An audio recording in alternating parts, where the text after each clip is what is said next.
kemarin ya. Iya, Bu. Nah, jadi itu aja yang dipakai. Variabel-variabelnya kan kurang lebih sama. Jadi tidak sulit lagi untuk mencari teori dan alat ukur kan sudah ada. Yang penting kan tidak mengcopy paste isinya gitu loh. Jadi kita gunakan sebagai peta karena pasti cerita fenomenanya berbeda gitu. Baik, Ibu. Itu namanya replikasi riset. Ada yang terbaru 2021? Belum cek sih, Ibu. Mungkin nanti setelah sambil mengerjakan tugas sambil mencari. Sementara ngambil dulu yang 2020 itu. Sama pendukungnya bisa dari 2000 yang lainnya. Iya.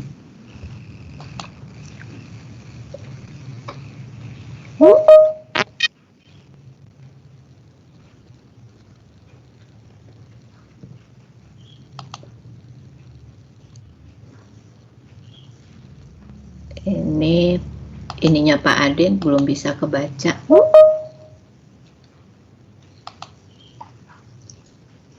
Ya, Assalamualaikum Pak Ade. Ibu. Bisa. Pak Ade ininya tugasnya nggak bisa kebaca di Teams. Kemarin itu kayaknya memperbaiki ya. Ini kosong. Oh, sudah saya upload sih, Bu. Saya upload lagi ke Bu atau bagaimana? Ya, boleh upload ulang. Siap, Ibu. Kemarin kayaknya sudah ada, tapi kok saya buka ini nggak kebaca lagi.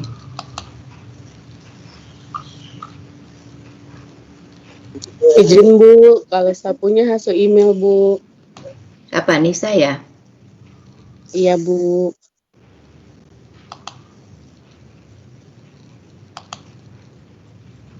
Sebentar, Ibu cek.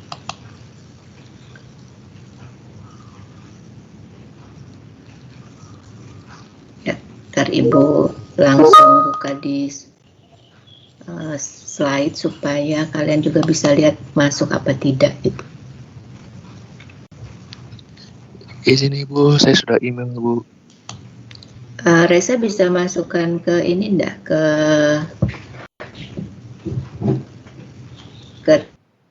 Teams nggak?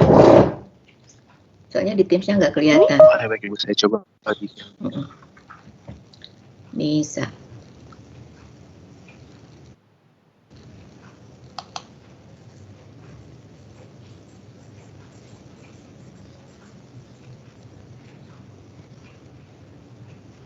Nisa, ini topiknya satu ini? Atau ada 3? Ada 4. Ada 4. Satu, ini 1.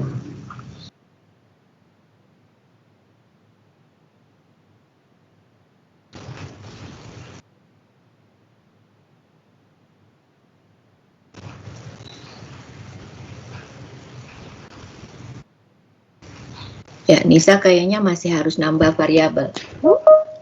Ini masih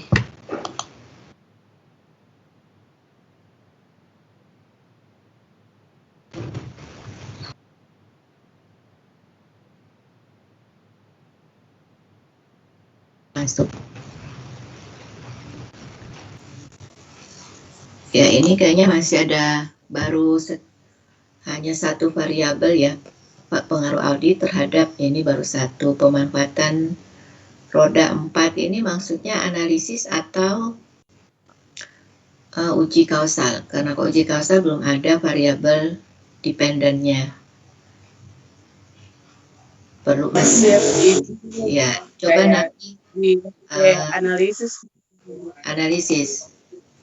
pemanfaatan aset. Nah, ini kan iya Bu. pada pemerintah kabupaten belum ada ya.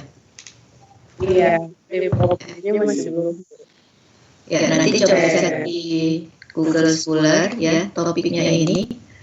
Karena nanti dia larinya ke penyusunan strategi pengelolaannya ya. Siap Bu. Terkait dengan pemanfaatan asetnya. Nanti Ibu coba contohkan artikel yang strategi, ya, apa pembahasannya, supaya apa yang menggunakan kerangka. Kalau kemarin kan kita banyak bahas berkaitan dengan uji kausalitas, ya. Contoh yang berkaitan dengan uji, ya, yang analisis kita belum contohkan. Nah, ini bukan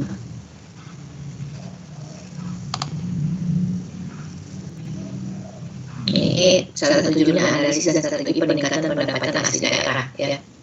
Nah, ini bisa jadi contoh untuk yang pemanfaatan aset juga, tapi yang penting dilihat dari bagaimana dia melakukan analisis dan kajian teorinya.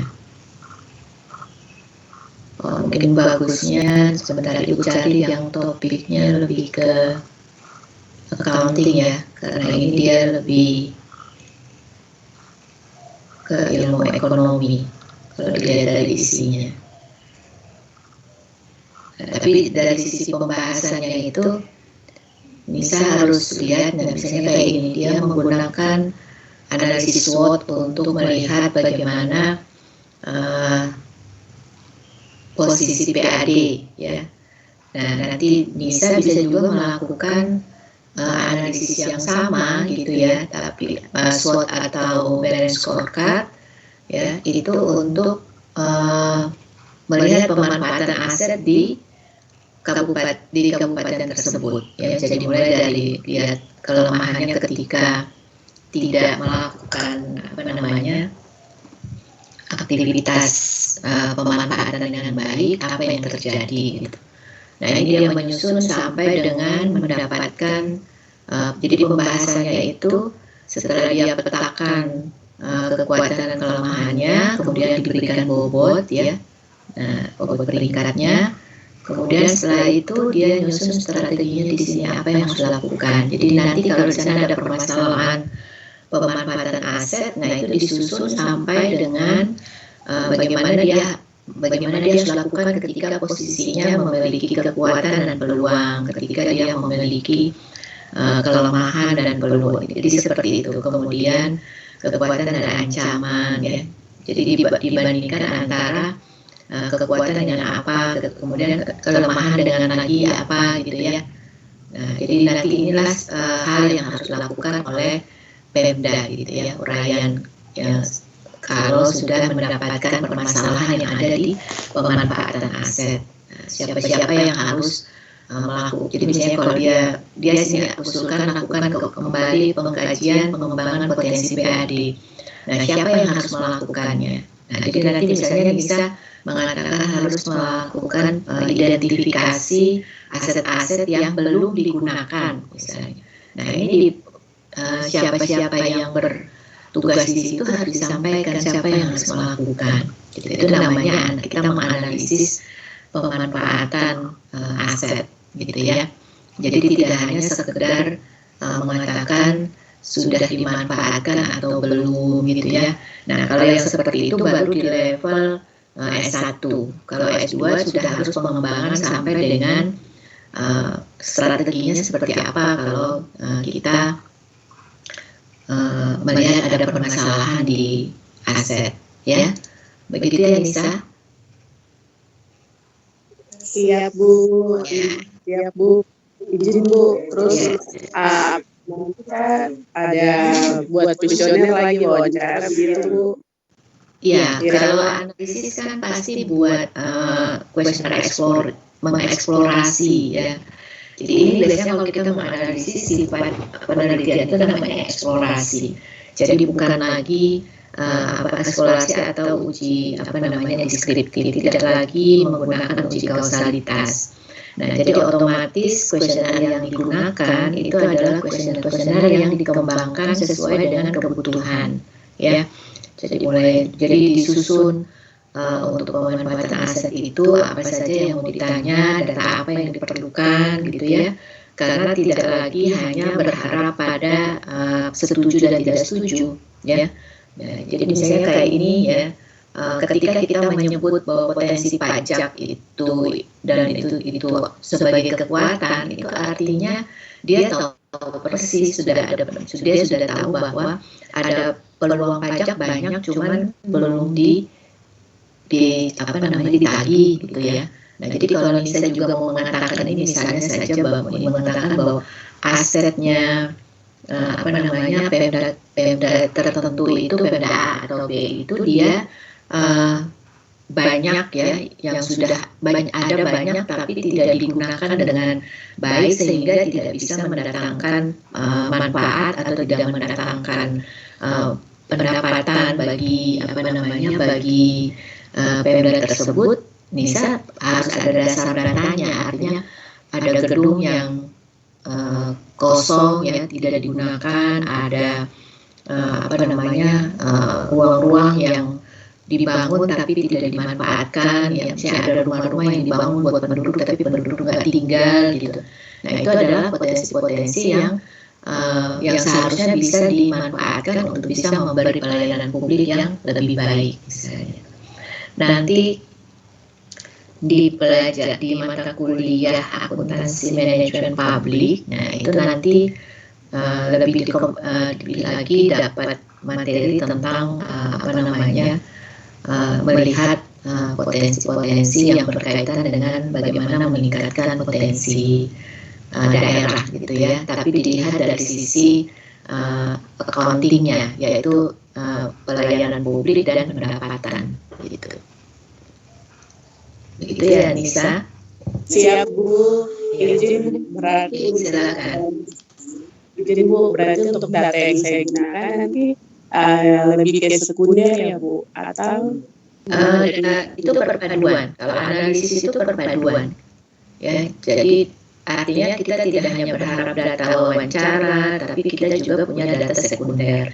Begitu juga tidak hanya berharap pada data sekunder, karena yang namanya eksplorasi itu kita menggali informasi sebanyak-banyaknya, ya. Jadi kalau menggali informasi berarti kuesionernya itu tidak hanya sekedar untuk bertanya setuju tidak setuju, ya atau tidak, tapi kita membuat pertanyaan terbuka. Misalnya kita bertanya kepada pengelola di beberapa butir pertanyaan kita ajukan misalnya ke BPKAD, ya.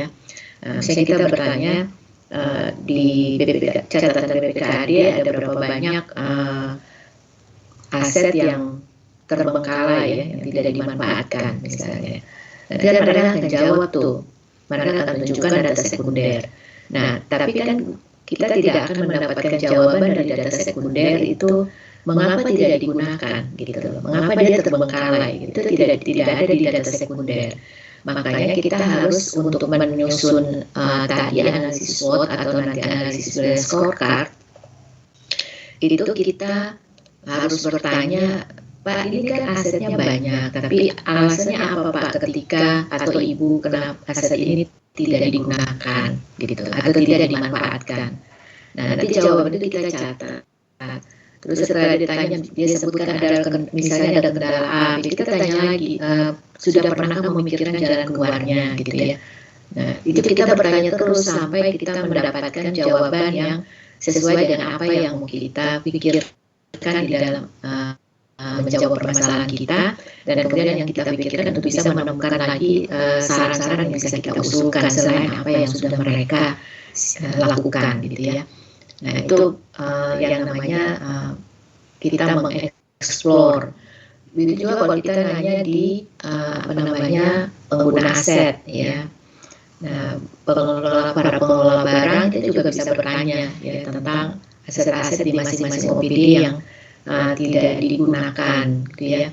Nah, padahal dia bisa menjadi potensi untuk menambah pendapatan ya.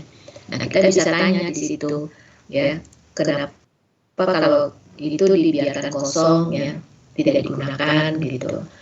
Nah, atau kenapa itu mobil bukannya disimpan di kantor supaya tidak hilang ya.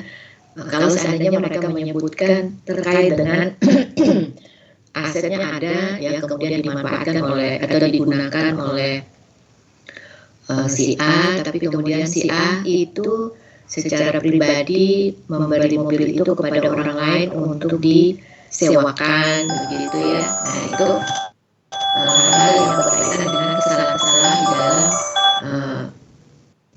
pemanfaatan aset ya, karena nanti jadi uangnya itu bukan diberikan atau diperoleh di Pemda, tapi malah menjadi uang kas masuk bagi pribadi yang bersangkutan, misalnya seperti itu. Nah itu harus digali, pertanyaan-pertanyaan itu tidak bisa didapatkan dari data sekunder.